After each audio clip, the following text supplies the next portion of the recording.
Hello everyone, I am Niharika John Mehra, your trainer for the series English Grammar by Renan Martin through Hindi Part 1। हमने एक नई series की शुरुआत करी है जिसमें हम इंग्लिश ग्रामर बुक कवर कर रहे हैं, रेनन मार्टिन द्वारा लिखी गई। हम इसे हिंदी में कवर कर रहे हैं और ये पार्ट 1 है जो करेंटली ऑनगोइंग है। For all of my lessons, courses and series, you can follow me on this link below। आज का हमारा टॉपिक है phrase and clauses। So what does Renan Martin writes about this? Let's see।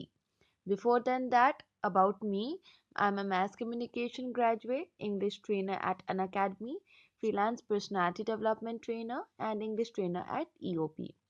So first of all phrase क्या होता है। हर एक sentence में हमें फ्रेज या फिर क्लॉज या फिर दोनों ही फ्रेज और क्लॉज मिलते हैं। फ्रेज इंग्लिश में अगर डेफिनेशन बोले हम तो it's such a group of words which makes sense but not complete sense.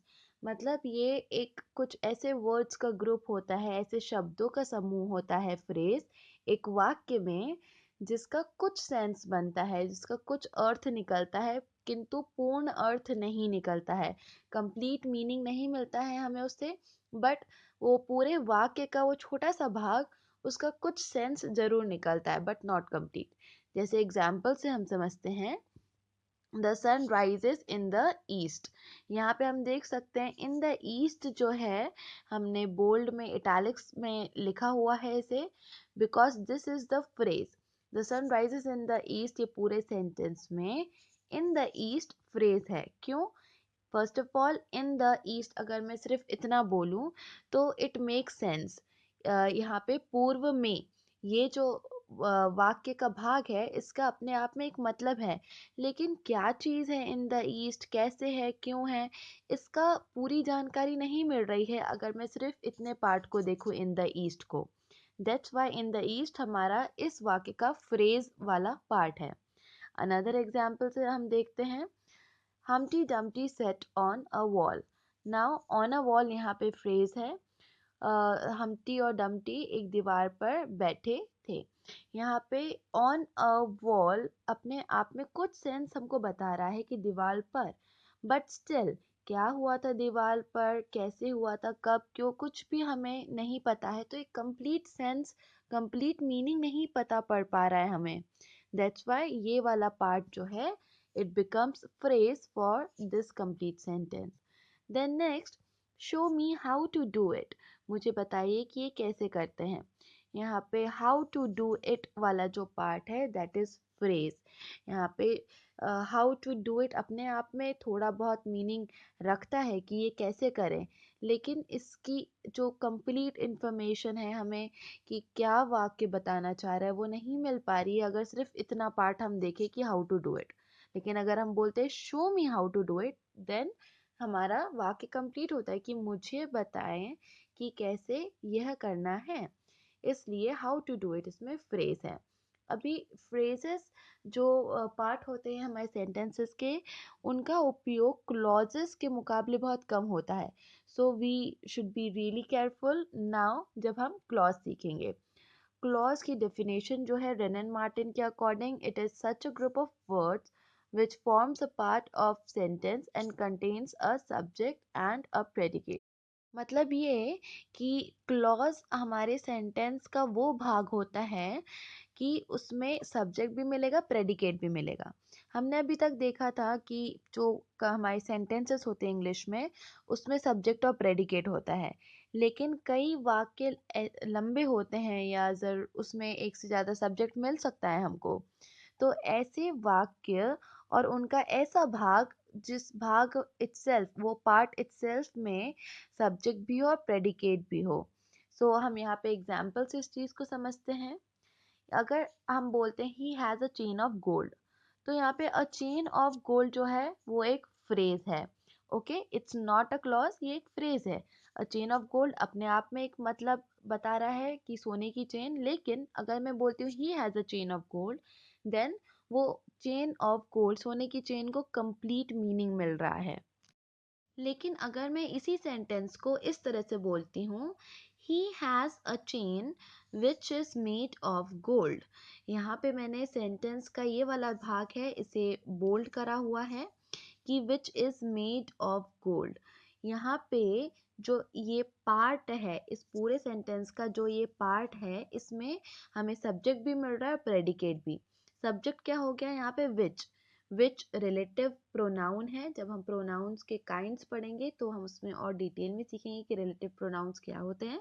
But यहाँ पे हम देख सकते हैं कि पहले तो हम बता रहे he has a chain, then ये विच जो है वो इसी चेन के लिए हमने लगाया है कि which is made of gold, यही चेन जो उसके पास है, ही हैज अ चेन। विच जो है एज अ प्रोनाउन एक्ट कर रहा है इस चेन के लिए, इसलिए यहाँ पे विच सब्जेक्ट हो गया। इज मेड ऑफ गोल्ड जो है वो प्रेडिकेट हो गया। और कुछ एग्जाम्पल से हम क्लॉज को समझते हैं।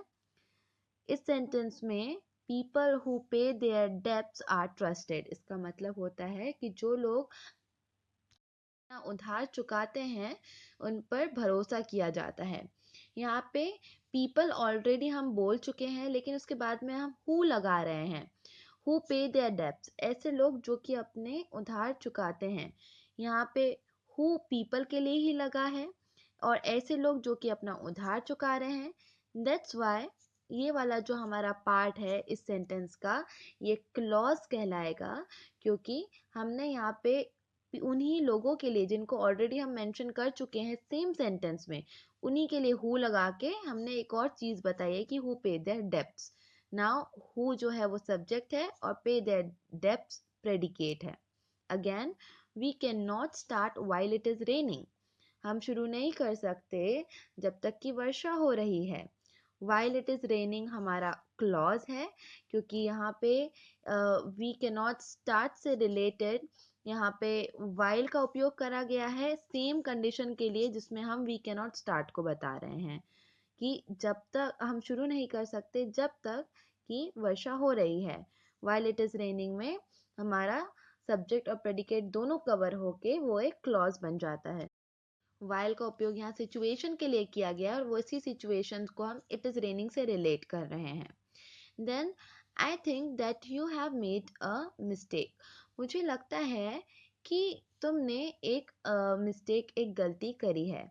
यहाँ पे अगेन आप ये पार्ट देख सकते हैं सेंटेंस का, जो कि डार्क कलर्ड में लिखा हुआ है। यहाँ पे ये छोटा सा जो भाग है इसी सेंटेंस का, पूरे सेंटेंस का, इसमें हमको सब्जेक्ट भी मिल रहा है और प्रेडिकेट भी मिल रहा है। यहाँ पे यू के बारे में, तुम्हारे बारे में बात हो रही है और क्या हो रही है बात कि तुमने मिस्टेक करी है। तो ये भाग में एक सब्जेक्ट और एक प्रेडिकेट है, प्लस एक पूरे सेंटेंस को भी ले, उसमें भी आई जो है हमारा सब्जेक्ट है और पूरा बाकी का बचा सेंटेंस प्रेडिकेट है। सो ये हमारा क्लॉज हो गया। क्लॉज अगेन ऐसे भाग होते हैं हमारे सेंटेंस का जिसमें सब्जेक्ट और प्रेडिकेट दोनों इंडिविजुअली हमको मिलता है, दोनों अलग से मिलता है, बट स्टिल पूरा क्लॉज जो है वो एक बड़े सेंटेंस का पार्ट होता है।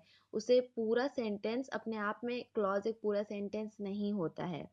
क्लॉजेस और फ्रेजेस का सिग्निफिकेंस, इम्पोर्टेंस ये है कि जब हम कॉम्प्लेक्स सेंटेंस बनाते हैं या कंपाउंड सेंटेंस बनाते हैं, हम तब क्लॉज समझने, अगर हमारा बहुत अच्छा होल्ड है क्लॉज पे, हम समझ पा रहे हैं क्लॉज क्या है, तो हमें चेंज करने में, हमें सेंटेंसेस फ्रेम करने में या कंपाउंड से कॉम्प्लेक्स जाने में और रिपोर्टेड स्पीच, इन सब केसेस में हमारे लिए बहुत हेल्पफुल हो जाता है। So you just need to keep in mind कि क्लॉज और फ्रेज में क्या अंतर है। फ्रेज में कुछ सेंस होता है लेकिन पूरा सेंस नहीं होता है, ऐसा पार्ट होता है। एंड क्लॉज में ऐसा पार्ट होता है एक पूरे वाक्य का जो सब्जेक्ट और प्रेडिकेट दोनों ही साथ में लेके चलता है। So this was about phrase and clause. Thank you everyone, get going, please don't forget to rate, review and recommend.